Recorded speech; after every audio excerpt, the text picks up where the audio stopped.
नमस्कार साथियों, आज हम लोग देखने वाले हैं कक्षा 10 का संस्कृत ट्यूशन बुक है, उसका हम लोग देखने वाले हैं चौथा पाठ। नाम है संस्कृत साहित्य लेखिका। तो हम लोग पहला, दूसरा, तीसरा, पांचवा और छठा पाठ देख चुके हैं और ये चौथा पाठ बच चुका था, तो हम आज इसको देखेंगे। नाम है क्या चौथा पाठ का? चौथा पाठ का नाम है संस्कृत साहित्य लेखिका। ये है आपका कौन सा पाठ? तो ये है आपका चतुर्थ, चौथा पाठ है ना, चतुर्थ पाठ, चौथा पाठ है। और नाम क्या है चौथा पाठ का? संस्कृत साहित्य लेखिका। संस्कृत साहित्य लेखिका का मतलब होता है संस्कृत साहित्य की लेखिकाएं, यानी संस्कृत साहित्य को लिखने वाली स्त्री लेखक यानी महिला लेखक। संस्कृत साहित्य का मतलब होता है संस्कृत किताब या इसको ग्रंथ भी आप कह सकते हैं। चलिए तो हम लोग शुरू करते हैं। कह रहा भाई समाजस्य यानम पुरुषे नारेभेश चलती। तो समाजस्य आपको संस्कृत के कुछ रखने याद करने पड़ेंगे, कुछ ट्रिक। क्या क्या? ये विभक्ति में हम लोग पढ़ते हैं अधस्सो यो, जिस शब्द के अंत में लगा हुआ रहेगा तो आप इसका हिंदी उच्चारण कीजिएगा का, के और की, वहां वाक्य के अनुसार लगाइएगा। और संस्कृत शब्द के अगर अंत में अंतिम अक्षर के ऊपर में आपको ये एक डंडी ए कर दिख जाए तो इसका हिंदी अर्थ आपको उच्चारण करना है में अथवा पर, ये दोनों। और अगर किसी शब्द के अंतिम अक्षर में आपको अनुस्वर या मोह हलंत दिख जाए, ये दोनों में से कोई एक, जैसे हम यहाँ पर देखे तो यहाँ है भाई समानम, तो बोलेंगे समान को, यानी कि यहाँ पर जो मोह हलंत या जो अनुस्वर है इसका हिंदी अर्थ होता है भाई कर्ता ने कर्म को, है ना। जिस तरह हम लोग पढ़ते हैं ना बालक शब्द बालकम, तो बोलते हैं बालक को। तो कहीं कहीं इन सबों का इस्तेमाल ध्यान में रखा जाना चाहिए। तो हम लोग शुरू करते हैं। कह रहा है समाजस्य यानम, तो समाज की गाड़ी, यानम का मतलब होता है गाड़ी। तो समाजस्य यानम, समाज की गाड़ी किसके किसके द्वारा? पुरुषे नारेभेश च का मतलब क्या होता है हम आपको बार बार बताते हैं। च का मतलब और, च का मतलब क्या होता है और। तो बोलेंगे समाज की गाड़ी पुरुषों और नारियों के द्वारा, नारीभेश मतलब नारियों के द्वारा चलती है। समाज की गाड़ी जो है वो पुरुषों और नारियों के द्वारा चलती है। हम लोग जानते हैं भाई समाज जो पूरा है ये समाज कैसे आगे बढ़ रहा है? पुरुषों और महिलाओं के सहयोग से, योगदान से तो समाज की गाड़ी आगे बढ़ रही है। चलिए बहुत अच्छा। कह रहा है साहित्य पी, कह रहा है साहित्य आ गया है आपका, साहित्य ऊपर में एक डंडी दिख रहा है। साहित्य का मतलब किताब ग्रंथ, और ऊपर में एक है साहित्य, यानी साहित्य में या पर। तो साहित्य में यहाँ पर ज्यादा सुटेबल होगा। फिर अपी का मतलब होता है क्या? अपी का मतलब होता है भी। अपी का मतलब क्या होता है? भाव में दीर्घी कर भी, अपी मतलब भी। तो साहित्य में भी, उभयों का मतलब होता है दोनों, और परिता का मतलब होता है चारों ओर, और उभया का मतलब होता है दोनों और या दोनों। तो बोलेंगे भाई साहित्य में भी दोनों का समान बराबर महत्व है। साहित्य में भी दोनों का समान या बराबर महत्व है। कह रहा है आधुना सर्वभाषासु साहित्य रचनायाम स्त्रियों अपि तत्परा संति। कह रहा है कि आधुना मतलब आजकल, या आज बोल सकते हैं, आधुना मतलब आज, है ना। तो कह रहा है क्या कि आज सर्वभाषासु सभी भाषाओं में, सभी भाषाओं में या सभी भाषाओं के साहित्य रचनाओं में, साहित्य रचनायाम, साहित्य रचनाओं में स्त्रियों अपि, स्त्रियां भी, अपि का मतलब क्या? भी। तो स्त्रियां भी तत्पर है, मतलब कि कह सकते हैं भाई स्त्रियां भी जो है वो काम में लगी हुई है। वो भी क्या कर रही है? साहित्य के रचना में, साहित्य के निर्माण में, साहित्य को लिखने में क्या है? तत्पर है, यानी कि अभ्यास में जारी, मतलब कि कह सकते हैं भाई वो लिख रही है ना। तत्पर है यानी वो कोशिश में लगी हुई है। संति मतलब है। तो बोलेंगे भाई आजकल सभी भाषाओं के साहित्य रचनाओं में, आजकल सभी भाषाओं के ग्रंथों के निर्माण में, रचना में, लिखने में स्त्रियां भी क्या है? तत्पर है, वो भी जारी है लिखने में, वो भी क्या भाई? तत्पर है। संति मतलब है बहुवचन। ठीक आ रहा है यशस च लभंते, और क्या भाई? और यश प्राप्त कर रही है। च का मतलब होता है और यश का मतलब होता है भाई प्रसिद्धि, वैभव। यश मतलब क्या होता है भाई? थोड़ा सा गौरव बोल सकते हैं। और यश प्राप्त कर रही है यानी ख्याति प्राप्त कर रही है। लभंते मतलब प्राप्त करना, लभंते हो गया भाई बहुवचन, प्राप्त करते हैं। संस्कृत साहित्य, संस्कृत साहित्य में, फिर ऊपर में आ गया एक डंडी, बोलिए संस्कृत साहित्य में, संस्कृत ग्रंथ में, है ना। संस्कृत साहित्ये प्राचीन कालादेव साहित्य समृद्धो योगदानम न्यूनाधिकम प्राप्यते। तो कह रहा है प्राचीन कालादेव, कह रहा है संस्कृत साहित्य में प्राचीन कालादेव, प्राचीन काल से ही साहित्य समृद्धो, साहित्य की समृद्धि में, साहित्य के विकास में योगदानम, कैसा योगदानम, न्यूनाधिकम योगदानम, थोड़ा बहुत योगदान प्राप्यते मतलब प्राप्त होते हैं। तो कह रहा है संस्कृत साहित्य में भी प्राचीन काल से ही साहित्य के विकास में थोड़ा बहुत योगदान प्राप्त होते हैं। फिर कह रहा है पाठे अस्मिन्नति प्रसिद्धानाम, पाठे जोड़ अति, पाठे जोड़ अस्मिन जोड़ अति जोड़ प्रसिद्धानाम। तो यहाँ पर कह रहा है पाठे और फिर कह रहा है अस्मिन और फिर कह रहा है अति फिर प्रसिद्धानाम, यानी पाठे अस्मिन यानी इस पाठ में, अति मतलब बहुत ज्यादा, और क्या भाई प्रसिद्ध, तो बोलेंगे इस पाठ में अति प्रसिद्ध यानी बहुत ज्यादा प्रसिद्ध लेखिका नामे, लेखिकाओं का ही चर्चा है। कह रहा है इस पाठ में अति प्रसिद्ध लेखिकाओं की ही चर्चा मतलब भाई उसका भाई व्याख्या, चर्चा वर्तते मतलब है।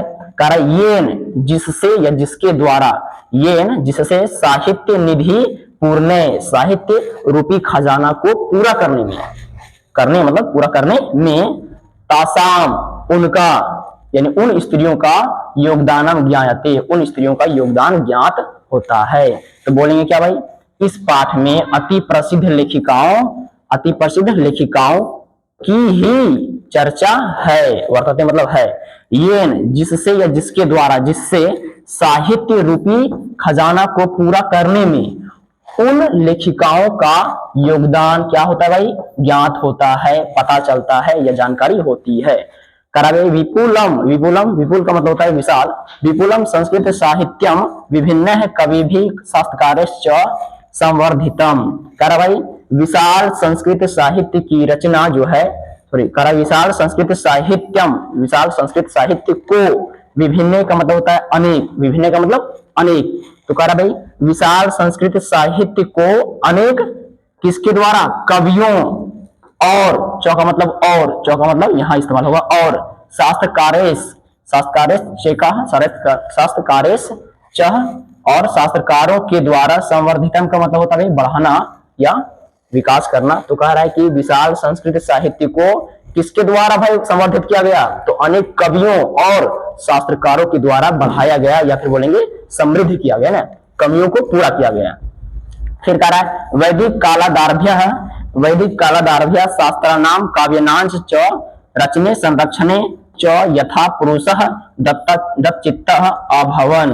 कह रहा क्या कह रहा है, वैदिक कालादार्भ का मतलब होता है वैदिक काल के आरंभ से ही शास्त्रानाम काव्यनांच च, कह रहा वैदिक काल के आरंभ से ही शास्त्रों और काव्यों मतलब भाई ग्रंथों, शास्त्रों और ग्रंथों के रचना मतलब भाई निर्माण, रचना और संरक्षण में यथा मतलब जैसे या जिस प्रकार या जिस प्रकार पुरुष दत्तचित्ता, जिस प्रकार पुरुष सावधान, आह्वान का मतलब हुए, तथैव उसी प्रकार स्त्रियां भी दत्तावधाना सावधान दिखी थी। तो कह रहा है वैदिक काल के आरंभ से ही शास्त्रों और काव्यों यानी कि ग्रंथों के रचना और संरक्षण में जिस प्रकार पुरुष सावधान दिखे थे, उसी प्रकार स्त्रियां भी कैसे दिखी भाई, सावधान थी। तो स्त्रियां भी सावधान थी। ये सवाल पूछा जाता है कभी कभी कि भाई वैदिक काल के आरंभ से ही शास्त्रों और काव्यों के रचना एवं संरक्षण में जिस प्रकार पुरुष सावधान थे, उसी प्रकार कौन सावधान दिखी, उसी प्रकार स्त्रियां भी सावधान दिखी थी। फिर कह रहा है प्राव्यंते मतलब दिखी थी, ऐसा प्राप्त होता है। कह रहा है वैदिक युगे मतलब वैदिक युग, ऊपर में एक आपको दिख रहा है, वैदिक युग में मंत्राणाम दर्शकः न केवल ऋषिया प्रत्युत ऋषिका अपि संति। कह रहा कि भाई वैदिक युग में, वैदिक काल में मंत्रों के दर्शन यानी कि मंत्रों के जो भाई निर्माण होते हैं, रचना, मंत्रों के रचनाकार न केवल ऋषि थे, बल्कि प्रत्युत का मतलब होता है बल्कि ऋषिका मतलब ऋषि पत्नी अपी मतलब भी, संति मतलब है, लेकिन यहाँ पर इस्तेमाल हो गई थी। कह रहा कि वैदिक युग में मंत्रों के रचनाकार न केवल ऋषि बल्कि ऋषि की पत्नियां भी थी। यहाँ पर संति मतलब है, बहुवचन। फिर कह रहा है ऋग्वेदे का मतलब हो गया ऋग्वेद में। वेद कितने हैं? वेद 4 है। वेद कितने हैं? वेद हैं 4। कौन कौन से? सबसे प्राचीनतम वेद ऋग्वेद, फिर सामवेद, अथर्ववेद और आयुर्वेद है। वेद 4 है। अब पुराणों की संख्या कितनी है भाई? पुराणों की संख्या 18 है। कितने कितने कितने पुराण है भाई? 18 पुराण है, जिसमें से हम लोग पहले पढ़ चुके थे भारत महिमा पाठ में विष्णु पुराण, भागवत पुराण श्लोक लिए गए थे इन दोनों से। तो पुराण 18 होते हैं, वेद 4 होते हैं। और आपसे पूछा जाएगा उपनिषदों की संख्या। उपनिषद कितनी होती है? तो उपनिषद होते हैं भाई 108, जो कि हम लोग पहला मंगलम पाठ में पढ़ चुके थे। वहां से जितने भी श्लोक लिए गए थे सब उपनिषद से लिए गए थे। ईशावास्य, मुंडक, इस तरह पढ़े थे नहीं। चलिए आगे देखते हैं हम लोग। तो फिर कह रहा क्या? कह रहा ऋग्वेदे यानी ऋग्वेद में चतुर मतलब 4, विंशति का मतलब 20। फिर कह रहा है रथर्वेदे च पंच ऋषिका मंत्र दर्शन वत्यो निर्दिश्यन्ते। कह रहा क्या कि ऋग्वेद में चतुर का मतलब 4, चतुर का मतलब कितना? 4, चतुर का मतलब 4, और विंशति का मतलब हो गया 20। 4 और 20 कितना? 24। तो कह रहा है ऋग्वेद में 24, और यहाँ पर चौ का मतलब हो गया और। रथर्वेद यानी अथर्ववेद, सॉरी रथर्वेद मतलब अथर्ववेद में, और अथर्ववेद में कितने? पंच मतलब 5, और अथर्ववेद में 5 ऋषि पत्नियां। ऋषिका का मतलब ऋषि पत्नी। मंत्र दर्शन वत्यो, मंत्र दर्शन के लिए। निर्देशंती का मतलब होता है भाई उल्लेखनीय है, पॉपुलर है ना। तो आपसे सवाल पूछा जाएगा किस तरह कि बताइए ऋग्वेद में कितने ऋषि पत्नियों का उल्लेख किया गया है मंत्र दर्शन के लिए? तो आप बोलिएगा, आप क्या बोलिएगा कि भाई ऋग्वेद में मंत्र दर्शन के लिए 24 ऋषि पत्नियों का उल्लेख किया गया है। किसमें? ऋग्वेद में। तो ऋग्वेद में 24 ऋषि पत्नियां। और बताइए अथर्ववेद में कितनी ऋषि पत्नियां? तो अथर्ववेद में 5 ऋषि पत्नियां जो है वो मंत्र दर्शन के लिए उल्लेखित की गई है ना, उल्लेखनीय है यानी उल्लेखित किया गया है ना। फिर कह रहा है यथा मतलब जैसे, यमी, अपाला, उर्वशी, इंद्राणी, वागंभीरनी इत्यादि, मतलब इत्यादि। कह रहा है कि जैसे में कौन कौन सी महिला जो है ऋग्वेद में उल्लेखित है, अथर्ववेद में उल्लेखित है। जैसे में दिया गया यमी, यह है महिला क्या भाई? लेखिका का नाम है, महिला लेखक का नाम है यमी। अपाला, उर्वशी, और क्या है? इंद्राणी, वागंभीरनी इत्यादि। इत्यादि मतलब इत्यादि है। फिर कह रहा है आगे देखिए, आगे कह रहा है बृहदारण्यकोपनिषदि यानी बृहदारण्यक उपनिषद में। अभी उपनिषद की चर्चा कर रहे थे। कितना उपनिषद? 108 उपनिषद। कुल उपनिषद कितने? 108 उपनिषद। उसमें से कह रहा है बृहदारण्यकोपनिषदि यानी बृहदारण्यक उपनिषद में यज्ञवल्क्य अर्थात सो जो आ गया है काके की का इस्तेमाल। तो कह रहा है यज्ञवल्क्य की पत्नी नाम क्या है? यज्ञवल्क्य की पत्नी का नाम मैत्री। नाम क्या भाई? मैत्री। यज्ञवल्क्य की पत्नी का नाम मैत्री दार्शनिक रुचि मती, दार्शनिक रूप में वर्णित है। या मतलब कि जो या फिर जिसको। तो सवाल आपसे है कि यज्ञवल्क्य की पत्नी का नाम क्या है? यज्ञवल्क्य की पत्नी कौन है? तो आपको बोलना है मैत्री। और ये किस उपनिषद में वर्णित है यज्ञवल्क्य की पत्नी? तो आपको बोलना है बृहदारण्यक उपनिषद में। चलिए बहुत अच्छा। तो यज्ञवल्क्य की पत्नी का नाम मैत्री किस उपनिषद में वर्णित है? इसका भाई वर्णन किया गया है तो बृहदारण्यक उपनिषद में। फिर कह रहा है ये यज्ञवल्क्य की पत्नी जो है मैत्री, इसको यज्ञवल्क्य के द्वारा आत्म तत्व की शिक्षयति यानी शिक्षा दिया जाता है। तो कह रहा है यज्ञवल्क्य के द्वारा मैत्री को आत्म तत्व की शिक्षा दी जाती है। सवाल है आपसे कि यज्ञवल्क्य आत्म तत्व की शिक्षा किसको देते हैं? तो बोलना है अपनी पत्नी मैत्री को, है ना। चलिए बहुत अच्छा। फिर कह रहा है हो गया है शिक्षयति यानी सिखाते हैं। फिर कह रहा है जनक के सभायाम शास्त्रार्थ कुशलः। शास्त्रार्थ का मतलब होता है भाई शास्त्र, किताब, ग्रंथ में। और शास्त्रार्थ कुशल का मतलब होता है शास्त्र में कुशल, ग्रंथों में, किताबों में भाई पूरा होनहार, निपुण, है ना। तो शास्त्रों में कुशल, शास्त्रों में निपुण।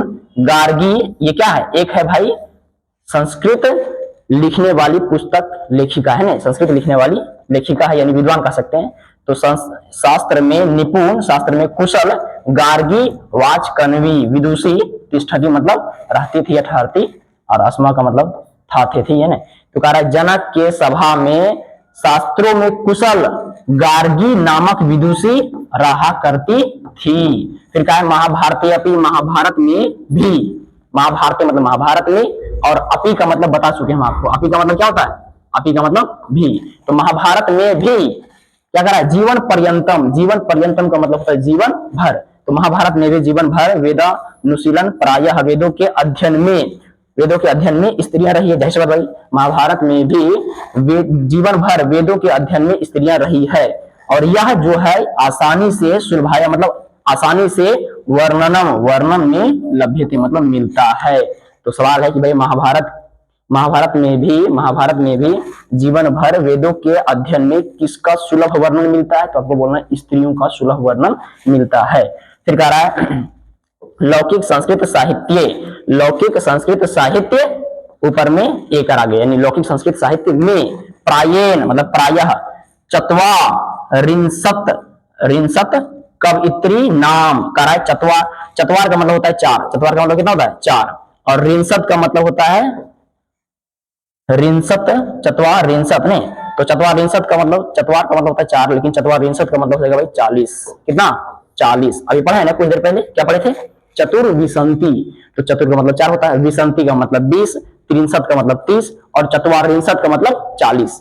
तो कह रहा है देखिए, तो कह रहा है क्या, कह रहा है लौकिक संस्कृत साहित्य में प्रायः चतुर्विंशत मतलब 40 किसकी, तो कवित्रियों की, कवित्री नाम, 40 कवित्रियों की, कितने 40 कवित्रियों के सार्ध शतम, सार्ध का मतलब होता है आधा, सार्ध का मतलब कितना आधा, और शतम का मतलब 100, तो 100 और 100 का आधा, 100 का आधा सार्ध मतलब 100 का आधा 50, कितना हो गया 150 हो गया नहीं। तो कह रहा है क्या कि लौकिक संस्कृत साहित्य में प्रायः 40 कवित्रियों के 150 पद, 150 कविता, पद्य मतलब कविता, 150 कविता जो है स्पष्ट रूप में इधर उधर, इतस्ततो का मतलब होता है इधर उधर, जहां तहां लभंते मतलब मिलते हैं। तो सवाल है आपसे कि संस्कृत साहित्य में प्रायः कितने कवित्रियों के 150 पद इधर उधर स्पष्ट रूप में मिलते हैं, तो आपको बोलना है कितने भाई, तो 40 कवित्रियों के 150 पद्य, 150 कविता जो है स्पष्ट रूप में इधर उधर प्राप्त होते हैं।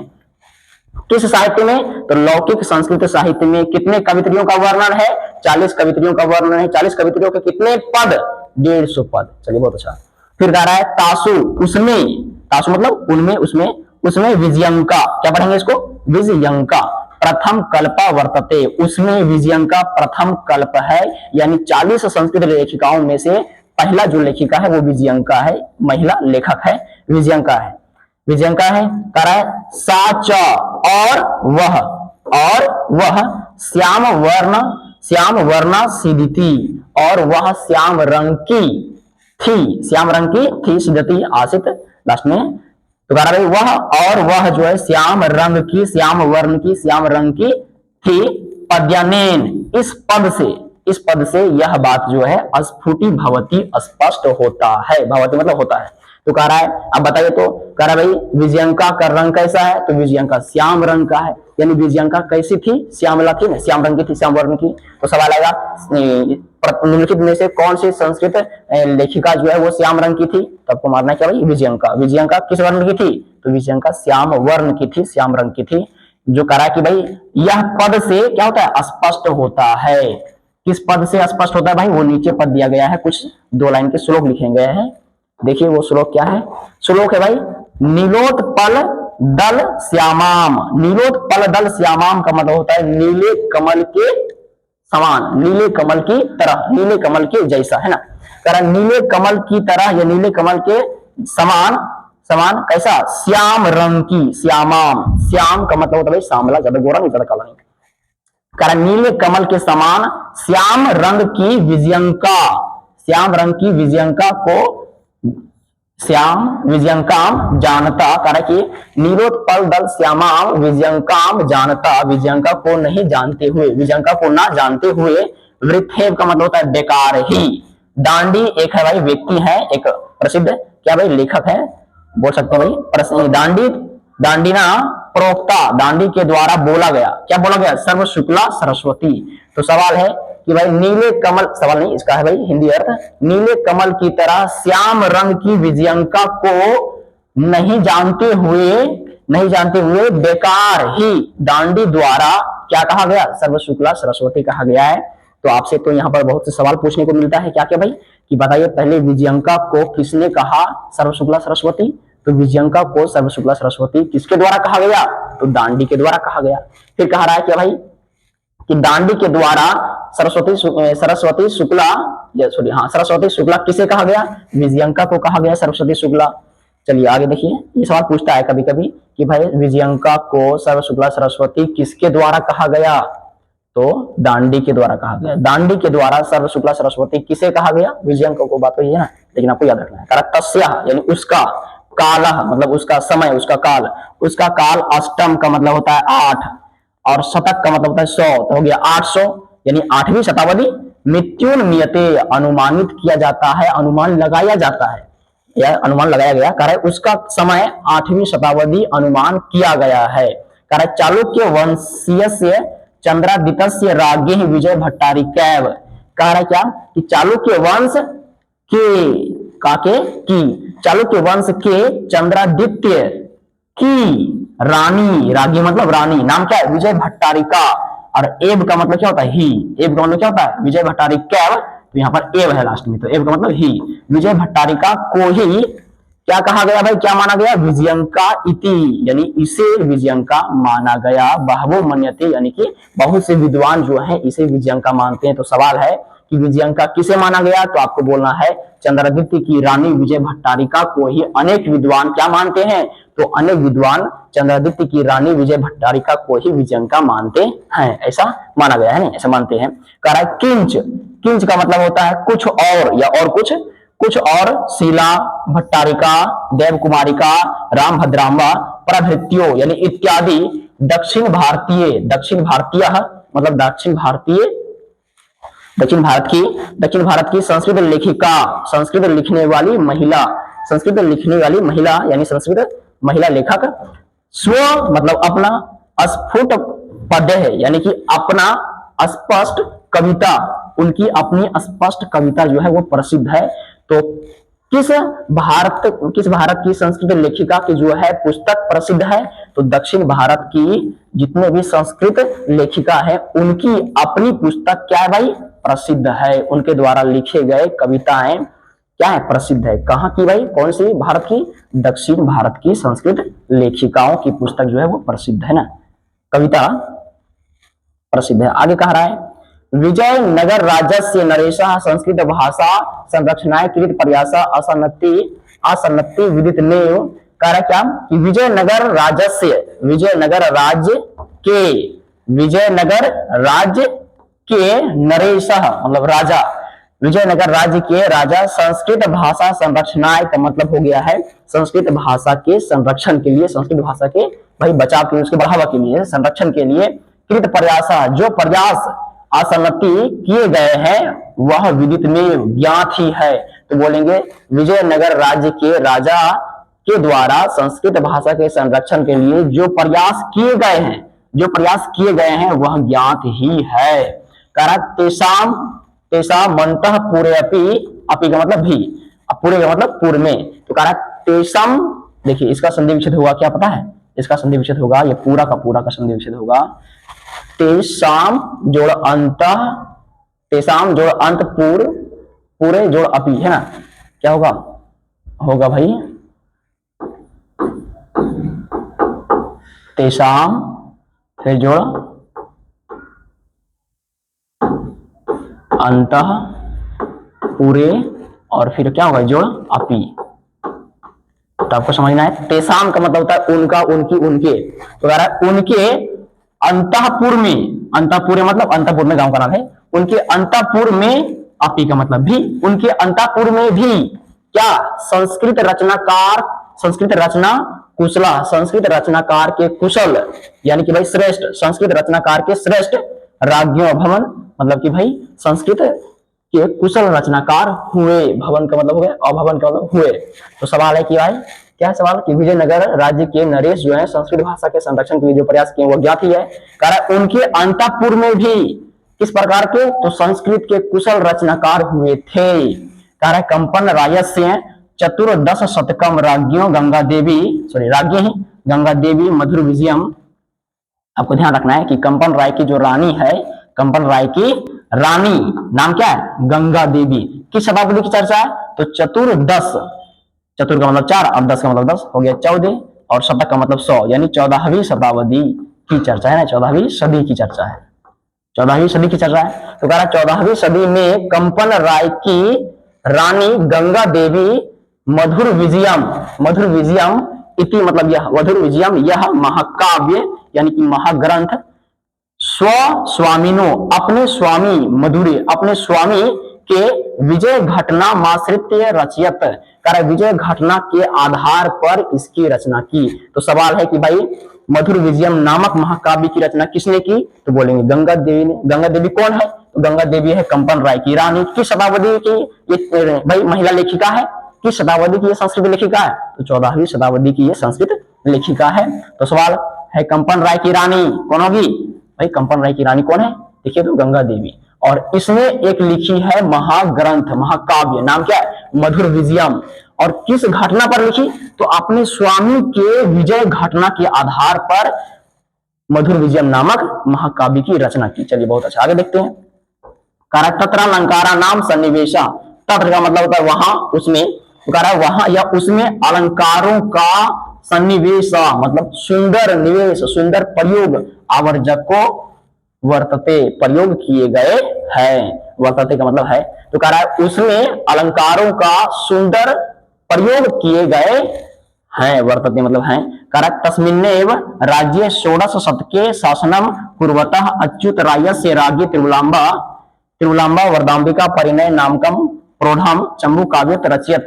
कह रहा है क्या, देखिए तुम, कह रहा है तस्मिन्नेव उनके या उसी के, उन्हीं के ही राज्य में, हम आपको बताए ना एव है यहाँ पर, एव मतलब ही, तो उन्हीं के ही राज्य मतलब राज्य में षोडश शतकीय मतलब 16वीं शताब्दी, षोडश मतलब 16, शतक का मतलब 100, तो 1600 यानी 16वीं शताब्दी तक या 16वीं शताब्दी में शासकीय है, षोडश शतकीय है, तो 16वीं शताब्दी में शासन किए। तो सवाल है कि भाई उनके ही राज्य में षोडश यानी कि 16वीं शताब्दी शासन करते हुए यानी किए, कोई मतलब किए, अच्युत राय से, अच्युत राय की रानी, रागी मतलब रानी त्रिपुलांबा, अभी हम कुछ देर पहले पढ़े थे भाई कंपन राय की रानी गंगा देवी, अब यहाँ है अच्युत राय की रानी त्रिपुलांबा। और बहुत जरूरी है भाई किसकी, त्रिपुलांबा जो है किसकी, सॉरी अच्युत राय की रानी का नाम क्या है, त्रिपुलांबा।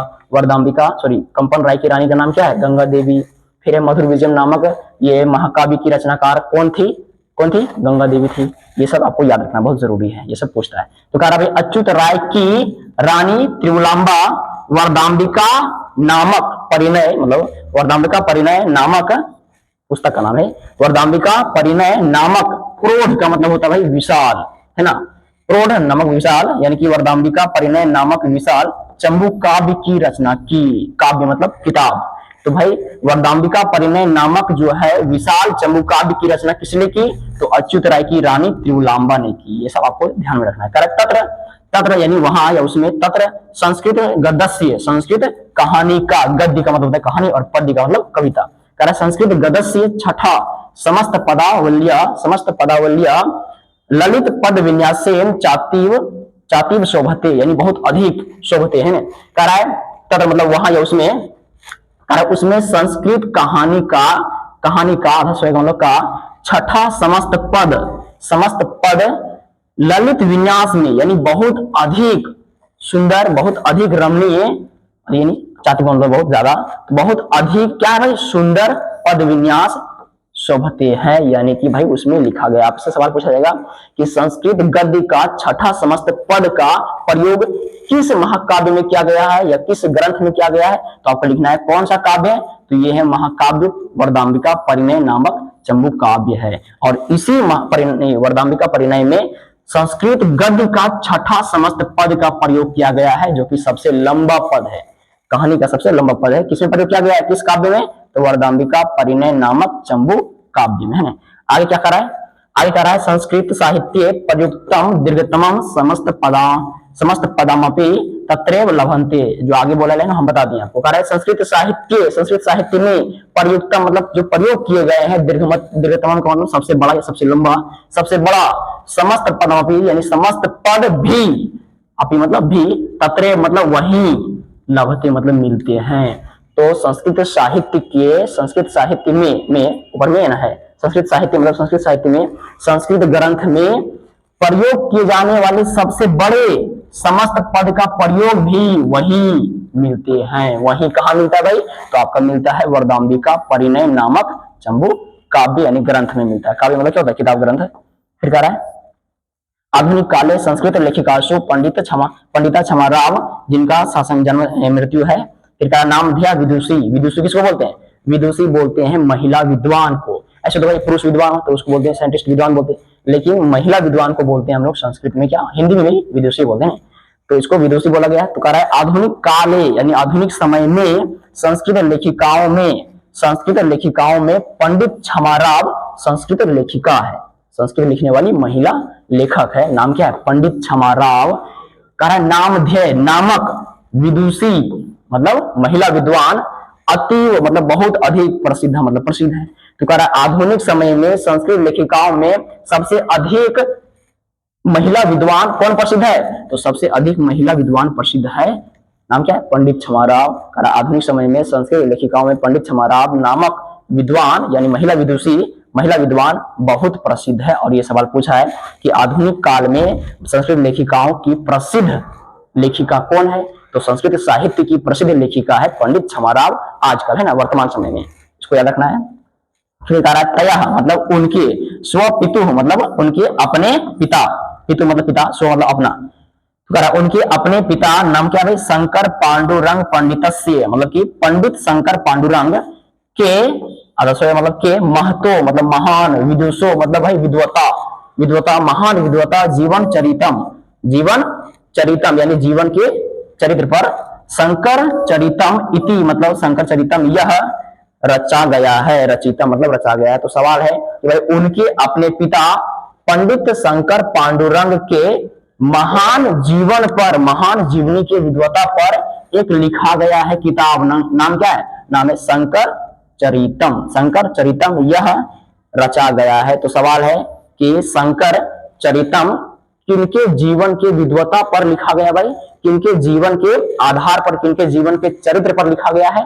तो वो लिखा गया है पंडित क्षमाराव के पिता पंडित शंकर पांडुरंग के महान जीवन पर, महान विद्वता पर लिखा गया है। नाम क्या है उस पुस्तक का? उस पुस्तक का नाम है शंकर चरितम। और ये किसने लिखा भाई? तो ये लिखा है भाई पंडित क्षमाराव नामक विदुषी, महिला विदुषी यानी महिला विद्वान। कर गांधी दर्शन प्रभाविता, गांधी दर्शन से प्रभावित, गांधी दर्शन से कुछ भाई सीख कर प्रभावित, सा का मतलब वह, स्त्री जाति के लिए वह, सत्याग्रह गीता ग्रंथ का नाम है, मीरा लहरी ग्रंथ का नाम है, कथा मुक्तावली ग्रंथ का नाम है, विचित्र परिषद यात्रा, ग्राम ज्योति से ग्रंथ का नाम है, किताब का नाम है यानी काव्य का नाम है, इत्यादि यानी इत्यादि, अनेकों गद्य कहानी, पद ग्रंथान यानी कि भाई कहानी और कविता के ग्रंथ, प्राणितवती यानी ये सब लिखी है, ये सब भाई क्या है? प्रकाशित किए गए हैं। तो सवाल है क्या कि गांधी दर्शन से प्रभावित होकर के पंडित क्षमाराव ने कौन कौन से ग्रंथ लिखी? तो लिखी भाई सत्याग्रह गीता, मीरा लहरी, कथा मुक्तावली, विचित्र परिषद यात्रा, ग्राम ज्योति, ये सब बहुत सारे किताब ग्रंथ इत्यादि अनेक गद्य एवं पद का क्या किया भाई? प्रकाशित करवाए हैं, लिखे हैं।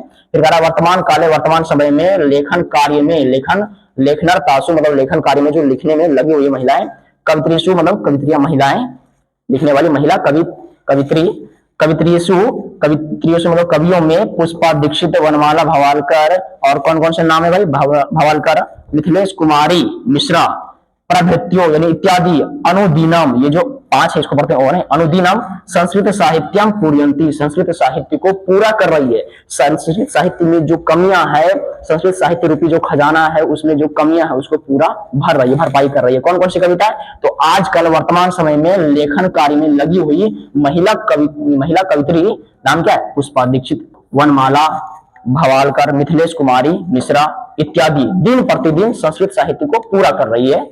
चलिए आगे देखते हैं। चलिए खत्म हो गया। तो ये क्लास आपको कैसी लगी आप जरूर बताइएगा।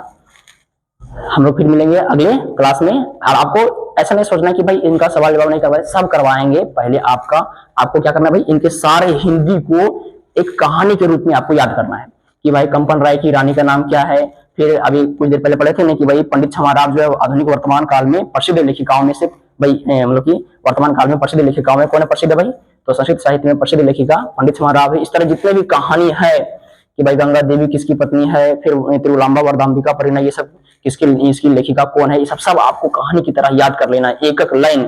तब हम आपको जब बताएंगे इसका सवाल जवाब तो आपको सवाल जवाब करने में बहुत मन लगेगा, बिल्कुल बोरिंग नहीं लगेगा। चलिए बहुत अच्छा, धन्यवाद। फिर हम लोग मिलते हैं अगले क्लास में, तब तक के लिए